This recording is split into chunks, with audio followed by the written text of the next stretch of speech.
Hari ini 20 Februari tahun 2025 kita akan update kembali terkait kabar pencairan bantuan sosial reguler baik PKH BPNT yang sudah cair melalui kartu KKS, tapi juga masih ada yang belum cair. Nah, gimana updatean terbarunya? Dan juga terkait penyaluran Bansos PKH BPNT tahap 1 Januari hingga Maret 2025 penyaluran di PT Pos Indonesia. Nah, karena sudah SI ya di SP2D, alhamdulillah data bayar sudah mulai banyak yang turun di daerah-daerah dan bahkan sudah ada KPM yang mendapatkan surat undangan untuk penyaluran lewat PT Pos mulai besok. Nah, untuk KPM yang sudah cair, nah siapkan ya untuk hal-hal berikut ini karena pendamping ini akan mendatangi Anda ya, mungkin bisa dalam pertemuan kelompok atau mungkin ke rumahnya masing-masing. Nah, ini ada tugas yang harus dilakukan oleh pendamping ya setelah pencairan di tahap 1 tahun 2025 ini. Kira-kira tugas apa ya untuk para KPM yang akan didatanginya? Simak terus videonya sampai akhir, jangan kemana-mana, kita intro dulu.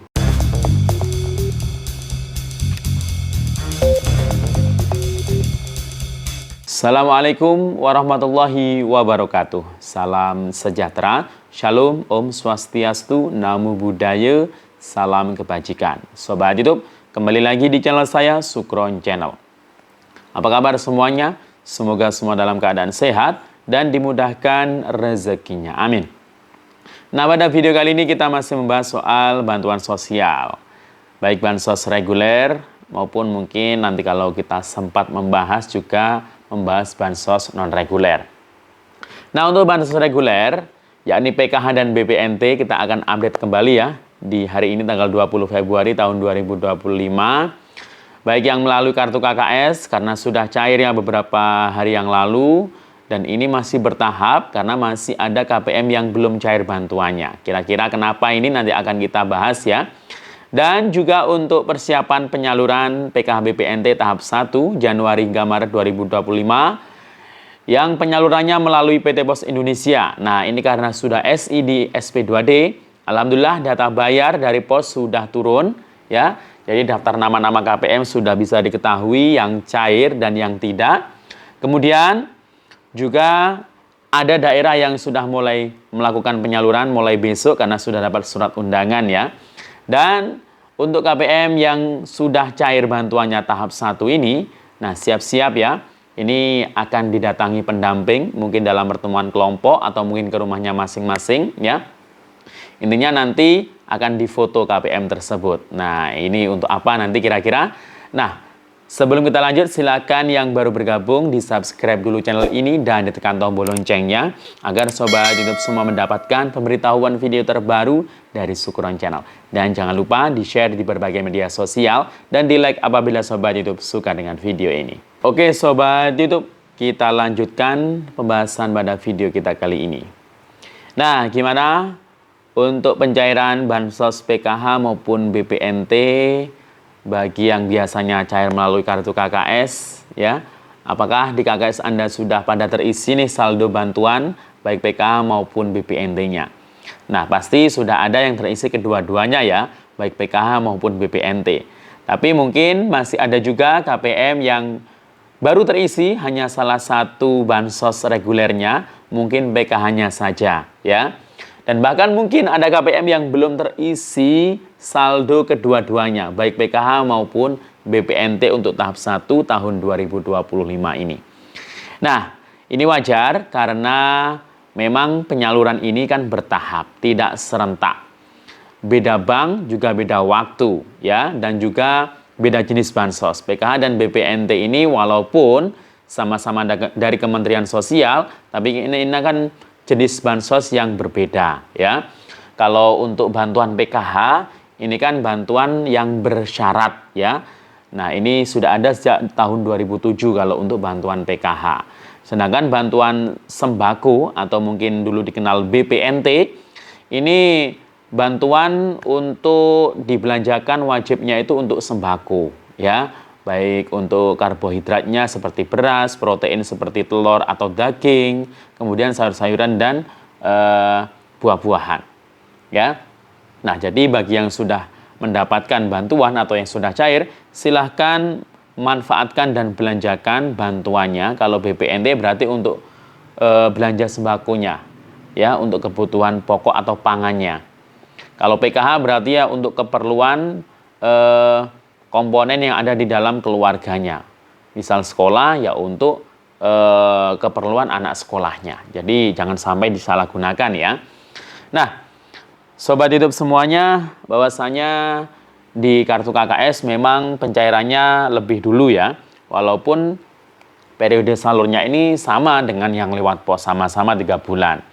Tapi yang lewat KKS ini alhamdulillah cair duluan ya. Beberapa hari yang lalu ini diawali dengan KKS Mandiri, kemudian disusul BNI, BSI, kemudian BNI. Nah, untuk ketiga bank penyalur tersebut sudah terpantau PKH dan BPNT memang sudah cair ya di 3 bank penyalur tersebut. Sedangkan KKS BRI ini masih cair hanya PKH-nya saja, sedangkan BPNT-nya belum. Tapi juga mungkin di keempat bank tersebut masih ada KPM yang belum cair bantuan, baik PKH atau mungkin BPNT-nya atau bahkan kedua-duanya. Nah, bagi yang belum cair bantuannya ya, ini harus dipastikan dulu apakah Anda atau nama Anda ini masih aktif terdaftar sebagai penerima bansos di tahap 1 Januari hingga Maret 2025 ini. Nah, untuk memastikannya gimana caranya? Nah, silakan dicek ya, bisa melalui cek bansos, itu bisa melalui HP-nya masing-masing ya. Atau mungkin dicek bansos belum terupdate ya, mungkin saja masih November-Desember 2024. Nah, ini mungkin belum puas ya, belum puas, belum yakin. Nah, bisa minta tolong ya di SIG-NG untuk dilihatkan oleh operator ya, minta tolong untuk dicekkan ya nama Anda di SIG-NG. Apakah memang namanya ini masih terdaftar aktif sebagai penerima bansos tahap 1 Januari hingga Maret 2025 ini atau tidak. Kalau di SIG-NG itu ternyata periodenya itu November-Desember 2024 ya, bukan Januari-Maret 2025, berarti Anda sudah tidak dapat bansos lagi. Nah, di SIG-NG itu juga bisa mengetahui penyebab kenapa kok bansos Anda terhenti ya. Bahkan banyak penyebabnya kenapa bantuan berhenti. Bantuan ini ya tidak untuk selamanya. Kalau tidak memenuhi syarat yang sudah diatur ya oleh pemerintah, oleh negara ini, ya sudah nggak dapat lagi ya, nggak usah ngeyel juga ya. Karena bansos ini bukan gaji yang bisa Anda tuntut setiap bulannya untuk diperoleh ya. Jadi kalau memang tidak memenuhi syarat ya berarti sudah nggak dapat lagi. Nah, penyebabnya itu banyak. Di situ itu pasti ada keterangan di SIG-NG.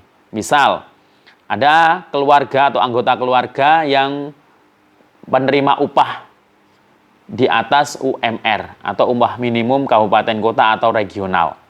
Tiap daerah kan berbeda-beda UMR-nya. Itu salah satunya. Kemudian mungkin terdaftar sebagai AHU, Administrasi Hukum Umum. Ini biasanya yang jadi komisaris, direktur di CV atau di PT. Mungkin namanya Anda itu pernah pinjam ya oleh saudara atau mungkin tetangga atau siapa yang Anda kenal ya untuk membuat CV atau PT. Itu juga sangat berpengaruh. Kemudian juga ini yang terbaru ya. Siapa tahu listrik di rumah Anda atau mungkin usaha yang Anda jalankan itu untuk daya listriknya 2.200 ke atas. Nah, ini di situ pasti tertulis ada keterangan kalau bansosnya terhenti ya di situ. Keluarganya pengguna PLN sama dengan atau lebih dari 2.200 itu sudah tidak bisa mendapatkan bansos lagi, langsung terputus otomatis ya. Kemudian yang lain juga banyak ya, bisa ditidaklayakkan pemerintah daerah. Biasanya karena yang menidaklayakkan pemerintah daerah ini karena sudah ditidaklayakkan ya oleh melalui operator SIG-NG, itu biasanya karena mungkin sudah kaya, sudah sejahtera dari hasil musyawarah di desa atau kelurahan. Atau mungkin jadi perangkat desa, atau mungkin punya mobil, banyak itu ya penyebabnya. Nah, itu ya yang membuat bantuan Anda mungkin terhenti atau tidak lagi mendapatkan di tahap 1 ini. Nah, untuk yang lewat pos, alhamdulillah sudah ada yang mendapatkan surat undangan dan penyalurannya mulai besok ya, tanggal 21 Februari. Tapi daerah yang lain masih menunggu ya. Tapi data bayar ini kayaknya sudah banyak yang turun di daerah-daerah untuk penyaluran PT Pos. Tinggal menunggu jadwal dan surat undangannya saja. Intinya ya mulai besok sampai di akhir Februari ini ya. Semoga saja penyaluran di daerah Anda jadwalnya sebelum puasa ya. Biar nggak letih, lesu, atau mungkin lapar nanti ya kalau antri di balai desa ya atau di balai kelurahan ya. Nah, semoga saja secepatnya ya, karena jadwalnya juga kan pasti bergilir ya. Bisa saja ada yang baru dapat jadwal di awal Maret pas puasa, itu bisa juga. Karena kan bergilir untuk jadwal yang dari pos atau penyaluran dari pos ini. Nah, itu. Bagi yang sudah cair bantuannya, nah siap-siap ini akan ada monitoring evaluasi. Nah, KPM yang sudah mencairkan bantuan nanti akan didatangi oleh pendamping, bisa dikumpulkan, bisa mungkin didatangi rumahnya. Kalau datangi rumahnya satu persatu mungkin agak lama, mungkin biasanya dikumpulkan. Kalau mungkin yang lansia nggak kuat untuk berjalan, biasanya didatangi. Nanti akan difoto KPM tersebut ya, dengan memegang KTP, kemudian akan ditanyai siapa yang mengambil bantuannya. Kalau diambil sendiri, ya di situ akan diklik ya sendiri. Kalau diwakilkan, itu siapa yang mewakilkan untuk mengambil bantuannya. Bisa keluarga atau suami atau mungkin anak-anaknya, itu bisa. Nah, nanti di situ. Dan untuk memastikan bantuan itu agar tepat sasaran ya, dan juga sudah sampai ke yang punya ya, yang berhak dapat sesuai namanya. Nah, di situ juga ada nominal bantuan yang diterima. Kalau di data bayar itu misalkan menerima 750, nah dan Anda juga menerima 750, berarti di situ nanti akan ada pilihan 750 sesuai. Tapi kalau mungkin ada potongan ya, siapapun mungkin ada pungutan-pungutan ya dari orang-orang yang tidak bertanggung jawab, ya nanti pendamping akan mengklik di situ. Misalkan ada yang memotong 100.000, nanti ya pendamping akan mengklik di situ, akan mengisinya, seharusnya dapat 750, sedangkan dipotong mungkin 50.000, jadi hanya menerima 700.000 rupiah. Nah, itu ya. Nah, jadi siap-siap saja, nanti akan ada rekonsiliasi atau monitoring itu tadi. Nah, karena ini harus diawasi agar lebih tepat sasaran. Demikian info dari saya, sampai jumpa. Assalamualaikum warahmatullahi wabarakatuh.